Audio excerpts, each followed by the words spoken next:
Clean energy for our municipalities, next on Caucus, New Jersey. Funding for this edition of Caucus, New Jersey has been provided by the New Jersey Board of Public Utilities and New Jersey's Clean Energy Program, St. Peter's College, Barnabas Health, and Sun National Bank.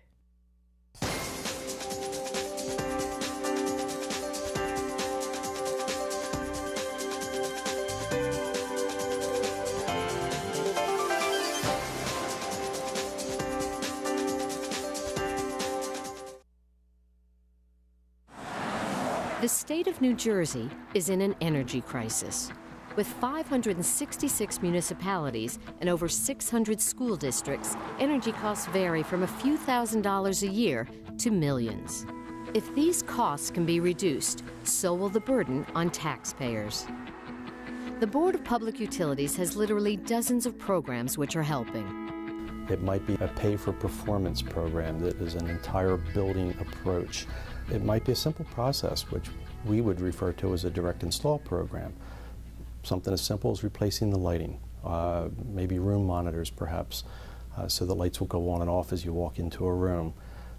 It could be thermostats. But all of these small upgrades can add up to big savings. The process starts with a simple online application and an energy audit. It's a master plan of how you use energy, how much energy you use, a conditional assessment of all the equipment that's in the building, how much energy will be used at night, how much energy will be used in the summer. Mike Fischetti is the president of Concord Engineering Group, one of 5 pre-selected engineering auditors across the state who provide free energy audits. The audit often starts in the boiler room. All right. When we walk into a boiler room, typically what I see is old, antiquated equipment that's still operating. And we'll see a 30 or 40-year-old boiler plant that's been operating and it's way past its useful life. So that's the first thing that we'll generally see to replace. Then we'll start to move into the lighting, and we'll start to look at where the lighting is throughout the whole building, and we'll literally take a room-by-room survey of the entire building and count the lights and look at the fixtures and determine how much energy each lighting fixture is using throughout the building. Then it's back to the office to crunch the numbers. Utility bills are input. A load profile or snapshot of the yearly energy use is created. And then a building model, which duplicates how the building uses energy. Basically what we have here is you have 3 steam boilers. From there, Mike and his team can start to input solutions. Then the job is bid out to contractors. In Manchester Township, principal project engineer Joe Vini had 2 problems with his buildings: their lighting and their boilers. We've had some boilers that were from the 60s. We had other boilers that were from the 80s. They were clearly on their way to just not working anymore, clearly not efficient. I would say some of them had efficiency of about 55 to 60. With the help of grants, they replaced their 8 old boilers with 5 new ones. Not only were they more efficient and reliable, but they took up about half the space. They also replaced 60 fixtures with new high-efficiency T8 fluorescent lighting. And they installed something called daylight harvesting systems. Daylight harvesting is basically a system that takes natural sunlight and directs it into an interior workspace, so you don't have to utilize the artificial lights, which uses energy. For example, we're sitting here in our courtroom, which is lit by natural sunlight through the use of solar tubes. The total cost of both projects was about $73,000. Using an energy-efficient conservation block grant and direct install, there were no out-of-pocket costs to the township. If it hadn't been for the program, we would have eventually done it, but that was something where we were looking to find, funding sources, and that was going to be something that was going to be done much, much later. The real goal is to reduce energy consumption. You reduce energy consumption by being more efficient, it will cut your costs. The new master plan is reflecting goals of a 20% reduction by the year 2021. We're certainly on our way to doing that. I want to thank our producer, Paul Levine, for an excellent package that sometimes talking about it's one thing, seeing is another. Here to examine ways that New Jersey municipalities can save energy, be more efficient, and save tax dollars. We have Lee Solomon, who is in fact the president of the New Jersey Board of Public Utilities, Frank Addy, mayor of Reddington Township, Mike Fischetti, you saw him in the tape piece, CEO of Concord Engineering, and finally Ed Hutchison, president of Hutchison Mechanical Services. I want to thank everyone for joining us here.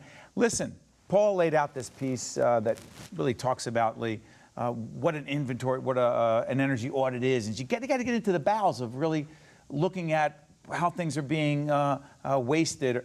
How common is this? It's very common. There were more than 400 eligible municipalities and counties that qualified for the audits and for the direct install program. More than 460 took advantage of it. So it's prevalent throughout the state. It's a lot of dollars to be saved, and that affects property taxes. Help me on this, folks. Why didn't we do this sooner? I mean, if it makes so much sense, we're saving money, we're saving energy, we're being responsible, why didn't we do this sooner? No, not everyone at once. Let's go. Come on, we knew this. Is politics getting it? Has it gotten in the way? It's not something that comes to your mind firsthand to start thinking about energy to reduce taxes. How about, hold on, well, reducing taxes has always come in your mind. This is saving money. This is saving taxpayer dollars. Why didn't we sell it sooner? I mean, I want to go forward, but I want to understand, like, are we catching up now? I would think that we are catching up a little bit. There was always some type of programs available, but the programs did not quite have the horsepower that they have today. So what's happening is the programs are improving. Right. And I think that is probably the biggest piece we're finding across the board. But it also isn't that you're spending some money up front? Well, that's part of it, but let me just throw out the idea that in the past, it's largely been government's responsibility to educate the public and business and schools and municipalities about these programs, about these projects. It's been turned over more and more to the private sector, who are much better at marketing it, much better at selling it, and reaching out to the municipalities and the school districts, Mike, Ed, others like them. And so the information is getting out there. It's getting out there effectively because, to be honest with you, I don't think government, I used to be a local official and a county official and a state official, we're not that good at selling things, and when we do sell them, there's a sense of mistrust about it. But, you know, if they've had dealings with Ed or dealings with Mike, or they're comfortable dealing with them, they understand what they're trying to tell them, and they're much better at marketing it. So I think it's part When you're of out there, go ahead, jump in. Yeah, here's the problem. I've been living with this for 20 years in this state, and the boiler rooms, the heating systems, the air conditioning systems, the lightings, it's the last thing you want to look at. It's the last things anybody wants to do. You don't want to see the guts. No, they want a new building. You know, we want something that the public can see. We want something that we can, you know, show, you know, on... the ribbon cutting isn't in the boiler room. There's no ribbon cutting in the boiler room. And in fact, you know, you drive up to a school and you see solar panels. That's something you can see. It makes you feel good. You change out a boiler system, we don't get that same kind of benefit. You know, visual. It's not visual. But when you're out there trying to sell it to taxpayers, how responsive are they to when you make it clear, listen, we'll save X amount of dollars over the next 3 to 5 years? Is that what they respond to, Mayor? Yes, that's exactly what they'll respond to now. I mean, because everyone's looking at what the government is doing to see if they could do it, you know, figure out to help them do it better to reduce their taxes. So you got a lot of eyes looking on the government officials. Hey, explain your role in all this. Our role is, we're a direct install contractor, one of 8. A direct install contractor. It's one of the programs put through the BPU, the Office of Clean Energy. So we are one of the 8 across the state that go in and do a total turnkey project for whether it be a municipal... Whoa, a little jargon here, turnkey. Turnkey means that as opposed to the owner or the municipality having to go to the BPU and get their own rebates or do their own engineering or do pick up their own energy conservation measures, we come in there with a preset system where we can go in there and take a look at all their energy conservation measures, whether it be boilers like Mike you saw in the video. We take and we put together the analysis, we put together the payback, we put together the finance piece of it, and it's all one piece. They don't have to worry about anything. They don't have to worry about the rebates. The rebates come directly to us, and we go in, do the project, and it's done. Boom. It's interesting. One of the expressions that I was picking up is renovate, don't rebuild. Right? It's been used a lot. What does that mean, Lee? It's a lot less expensive to fix up an existing structure than start at the foundation. Much less expensive. Because really you're not doing much in terms of restructuring. You may be putting in new windows, new lights, maybe even a new roof. But the bricks and mortar are typically, other than insulation, bricks and mortar are not being put in or built. It's much less expensive, much more efficient, and a much shorter duration, the mayor will see a return on this within weeks or months, not years. Let's put things in perspective. By the way, as you can see, this program is underwritten in part by our partnership with the BPU. And one of the things that we're trying to do is educate the public. Sure. But the question is, say we're educating the public about these issues. What do we want the average citizen to do? I mean, what are they supposed to do? Go to their municipal council and say, hey, we want you to do these things because we know money's being wasted. Because you looked at that boiler room when you're going through there. Like, give folks some perspective. How much money is being wasted right now?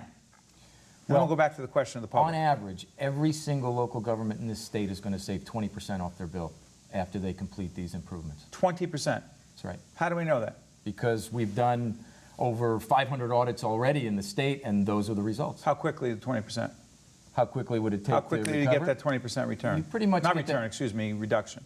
The reduction happens immediately right after you implement the project. So if I identify something in the audit, it takes me 6 months to put it in, you start to save right there.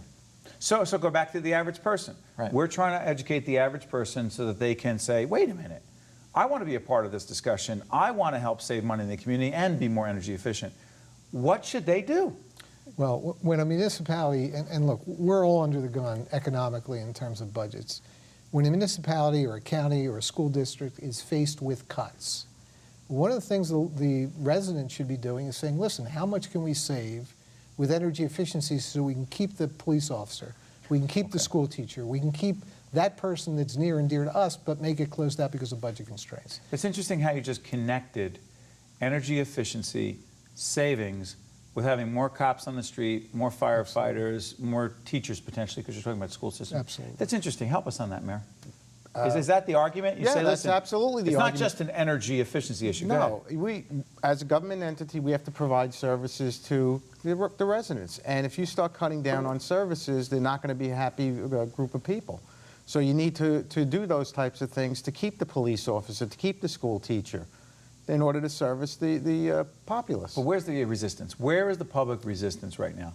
I don't. Part of the resistance is not knowing, is not understanding That's exactly what it is. That's not resistance. That's just, I don't want to say ignorance when we're talking about the public, but they don't know. But you're saying there's no, once they find out, there's no resistance? Generally not, no. People want to save energy. Probably the most difficult thing is, where do we find the money to implement these projects? The audits are free, okay? So everybody's going to go out and do an audit. The audit comes from the Clean Energy Department. The Clean Energy Department will reimburse the local government for the audit. So it's free. All they have to do is apply. Is it really free? Well, there is a charge on people's bills, and it's called the societal benefit charge. What is it called? Societal benefit charge. Societal benefit charge. Commercial, industrial, residential customers pay something.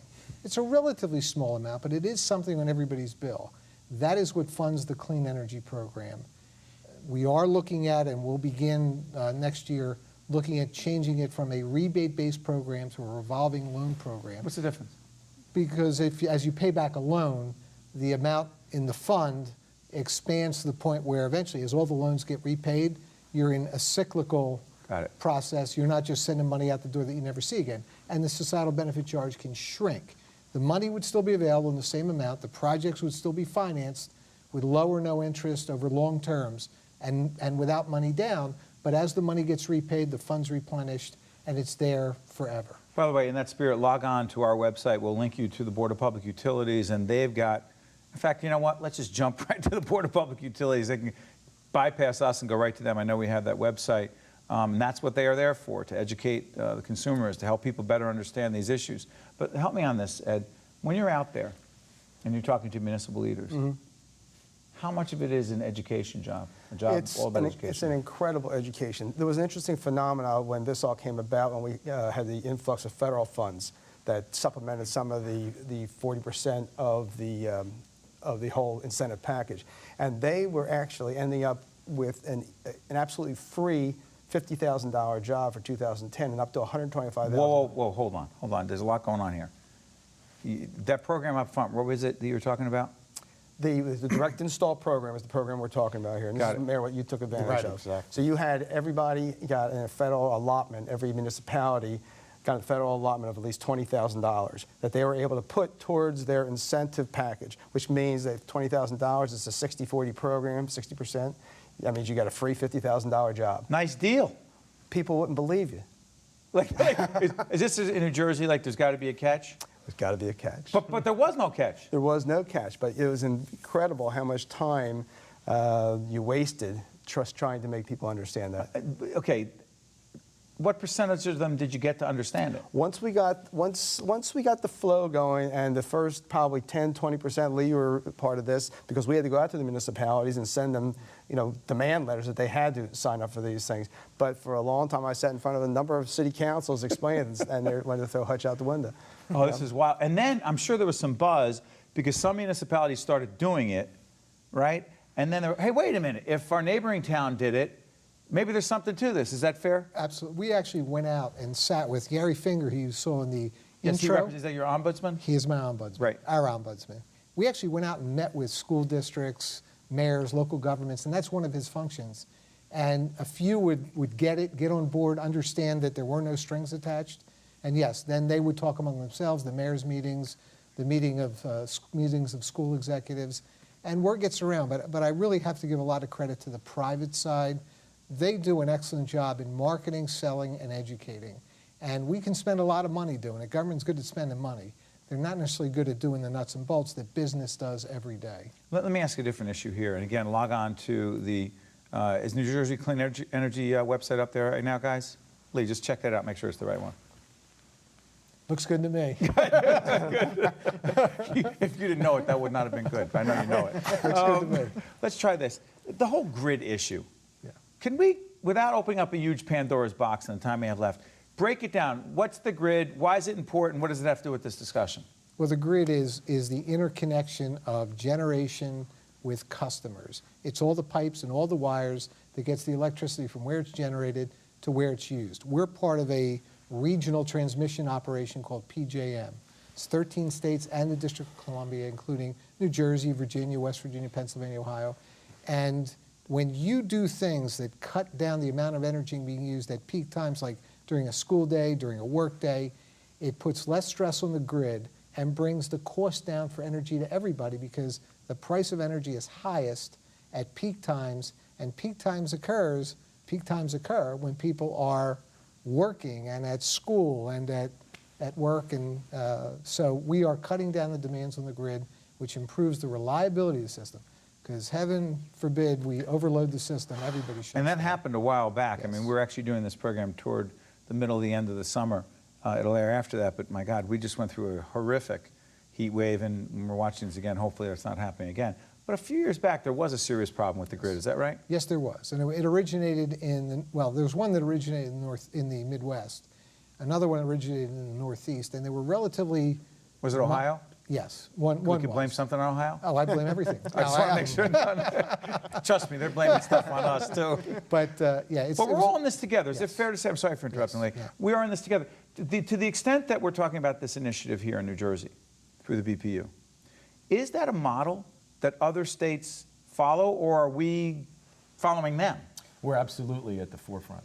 We are. Absolutely. Absolutely. When it comes to, you look at all the programs that we have initiated, whether it's for energy efficiency, solar, whether it's for in-state generation, New Jersey, California, Massachusetts, New York lead the pack. We do. Let me ask you this. Speaking of leading the pack, I know we don't lead the pack when it comes to trying to fight home rule. So, and that's in coming together and merging and consolidating. Mayor, is this the kind of thing where your town could merge? And what's your population? We're 16,200. All right. For New Jersey, that's kind of big for some of the municipalities, but another smaller municipality, 5,000, 10,000. Is it the kind of thing where you can come together and jointly apply, or do you have to do it as an individual municipality? I'm not sure if you have to... I don't think there's anything prohibiting them from partnering. I'm looking for partnering I don't think there's anything prohibiting them from partnering. But I don't know that there's actually an economic advantage to doing so, since the amount of money that would be available to them would essentially be the same. And we have had terrific participation. I mean, 85% of the eligible municipalities and counties are participating. Go back again now. I want to get that right. Yeah. To be eligible, you have to what? Well, there are certain criteria in the program. I couldn't recite the... Okay, but the fact is, of those who are eligible, who can apply... There were 512, I think, and 462 did take advantage of the program. And some took advantage in both pockets, Yes, 2010 and 2011. Yes. What's going on with the other ones? Good question. No, seriously, what are they? How are they explaining that to taxpayers? Listen, we don't need to do this. Hold on, I heard those guys saved like $100 grand in the next town over. Nah, we don't need to do it. Is that what? I mean, how are they selling that? I think when they see there's going to be different people who are taking advantage of the press to announce that they have green initiatives, and I think without a doubt you're going to find people that are going to be sitting there. People asking those questions exactly for the next town over. One of the questions I ask these guys whenever I see them is, why aren't you in every single, not you individually, but why aren't people that do your work in every town, every school district, and every county? And Mike usually says to me, well, there's only one of me to go around. But there's a lot of good companies out there, and the answer is, I don't know, but we're getting close. We're close to having all of them. We're trying to take the excuses away. I mean, we've met... Give us some. Probably the most common excuse is it's too difficult to apply. What? To fill out the application. They're just completely consumed with keeping their budgets together and keeping their townships and keeping their school districts running. And for somebody to focus and navigate through the different application procedures, it is a little daunting. I mean, there are many, many programs. I mean, the good news is there's a lot of programs. The bad news is there's too many programs. And what happens is it's very hard for somebody to navigate. That's why the audit is a great starting point. Once you get that energy audit done, the auditor should be able to help you navigate through all the different programs, because there are school programs, there are utility programs, there are federal programs, there are loans. EDA has loans. Clean Energy has many different programs for many different sectors. So it's really difficult for the local governments to just focus and really get through the application process. Well, why do you guys do it?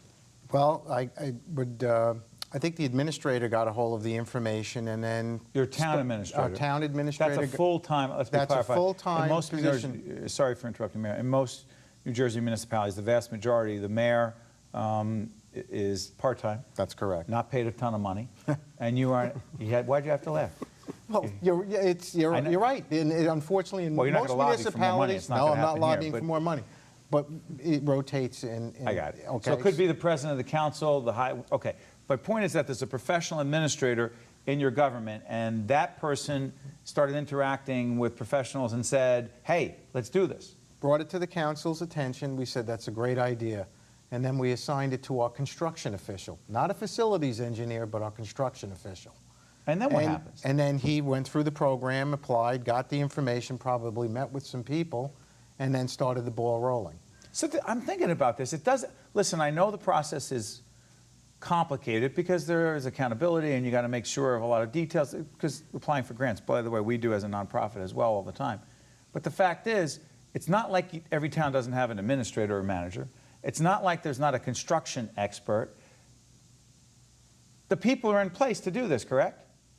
People are stressed doing their day-to-day jobs. I mean, to Mike's point, I mean, there's a lot there. Every capital dollar is spoken for. Every maintenance dollar is spoken for. What somebody needs to do is they need to take the time to be forthright and think down the road a little bit for their savings and take those dollars and redirect them to something that's being handed to you right there in front of you. 2 minutes left. Solar, give us something else. In the 2 minutes we have left, what are the other areas in terms of savings for municipalities and other hot areas that in the next 3 to 5 years are going to be really hot? Let's go. Well, number one would be combined heat and power. Combined heat and power. Yes. And basically what that means is you generate your own electricity, and it's generally for bigger facilities, hospitals, college campuses, large, even some large school districts, county complexes, prisons. So what you're essentially doing is generating electricity on site, and then instead of all that hot gas that would go up the stack, we use a heat exchanger and we take that energy and we use it. So in the end, we are twice as efficient as what a conventional power plant would be. What else, Ilya? What are we talking about here? Well, we have solar. I mean, there's solar programs available. There is a subsidy called an SREC, a certificate. SREC, we've talked about that a lot. That helps finance the project. But most of any distributed generation that is both efficient and clean is desirable because it reduces energy costs, cuts down pressure on the grid. It could be geothermal. It could be biomass, it could be combined heat and power, which is really a big deal in light of gas prices these days. But energy efficiency in general, and there are many different ways of financing it, whether you're on the residential side, commercial side, or industrial side. And if they simply go to our website, they can look at all the different programs. We're trying to push clean and distributed generation for the reasons you mentioned, take pressure off the grid and cut down energy costs. 15 seconds left. I would take and do all your energy efficient measures so you're not building a solar plant that's taking care of a load that's bigger than it really should be. Good stuff. I got to tell you something. You talk about clean energy initiatives for local governments. It's not only important environmentally, it's important to save money for cops and firemen and teachers and others. Great job. How about it? Thank you. The preceding program has been a production of the Caucus Educational Corporation, celebrating over 20 years of broadcast excellence. And 13-4WNET, NJTV, and WHYY. Funding for this edition of Caucus New Jersey has been provided by the New Jersey Board of Public Utilities and New Jersey's Clean Energy Program, St. Peter's College, Barnabas Health, and Sun National Bank. Promotional support provided by NJ Biz, All Business, All New Jersey, and the Star Ledger and NJ.com, Everything Jersey. Transportation provided by Airbrook Limousine, serving the metropolitan New York, New Jersey area. Caucus New Jersey has been produced in partnership with TriStar Studios. Don't miss Steve Adubato and co-host Rafael P. Rahman each week on New Jersey Capitol Report, airing on NJTV, 13, and WHYY. Check your local listings.